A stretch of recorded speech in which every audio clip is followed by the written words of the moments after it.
with whether or not you think what the federal government and what the state governments are doing, primarily Queensland, in terms of feeding inflation. Do you think all of those handouts are inflationary, making it difficult for the RBA to do its job? Oh, it absolutely is. And I think that we've spoken about this quite extensively over the last few months, where it became incredibly obvious that there was a disconnect between fiscal policy settings in Australia and monetary policy settings. And what you've seen not only at the Commonwealth level, but now also feeding through in terms of state budgets, is quite a large levels of expenditure, which is actually making the role of the RBA and the job of the RBA bringing inflation down just that much more challenging when it really doesn't need to be. And then you've got tax cuts from July 1. Will they be inflationary as well? Look, they are. They're marginally inflationary, but they're always built into the system. We knew that they were coming. What was not planned or not anticipated was just the level of spending undertaken by governments on a whole range of other activities.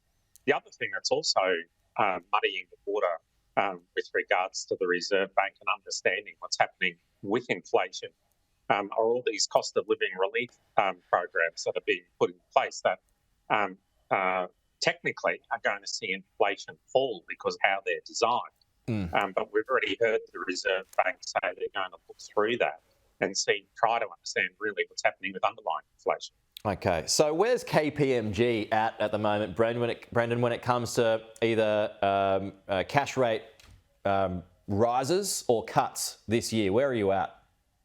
So we're still of the view that we don't think the Reserve Bank needs to increase the cash rate. We think that maintaining its current levels, which are quite contractionary, will continue to bring inflation down.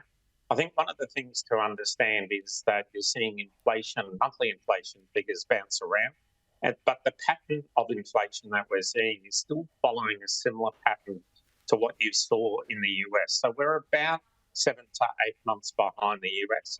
You saw inflation reach a low in about August of last year, kick back up a little, stay steady, and then start to fall again. Now, our expectation is that we'll probably see a similar pattern here. And all that means is that the Reserve Bank needs to sit on its hands, let the current cash rate do its thing, and continue to bring inflation back down.